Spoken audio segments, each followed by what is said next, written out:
Okay, so I just wanted to make some comments about a post that was made on LinkedIn on Friday by Simon Chris, who is a voice of AI in CX based in Australia, here in Australia. And really what he was doing was sort of bursting the bubble of Microsoft Copilot to a fairly large extent. And that came off the back of a study, a 6-month all government trial by the Australian government.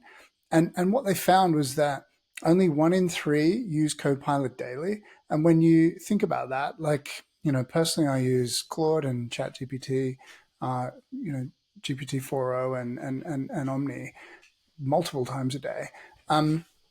Also, the staff, only 70% of them, or over 70% of them, used Microsoft Teams and Word during the trial, mainly to just summarize and rewrite content, right? So, really that's not a very large breadth of capability that's being utilized, especially when you're talking about a $50 per user per month price tag, which can really add up for an organization. There are so many more use cases that are possible with agents, and so Copilots really seem pretty overrated according to this study. Another thing as well is that there's actually a token window limitation of 2,000 tokens, which I wasn't aware of. We don't use Teams, we don't use Microsoft ourselves.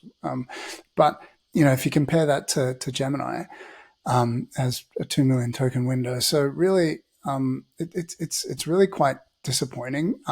But in many ways, I think it's kind of interesting because I'm certainly a little bit concerned that Microsoft is looking to monopolize this by, in other videos we talked about Charles Lamana saying that, they are enterprise ready today. And really what they're trying to do is that they're trying to lock up the market by saying that they're the safer environment on which to run agents and copilots. So I'm kind of happy to hear this because there are so many other really exciting players in the market. If you're watching this, then there's some incredible agent builder tools out there, LangChain Studio, Crew AI that are coming up.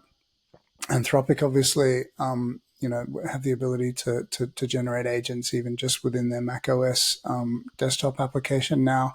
So, yeah, this is really interesting. And in some ways, I'm kind of heartened by this because I think the last thing we want is just Microsoft just completely dominating in this space that's going to be hugely valuable. And really, enterprises are where the large battleground is. And if Microsoft was to be able to tie that up, it could just give them some advantages that just wouldn't be good for the industry.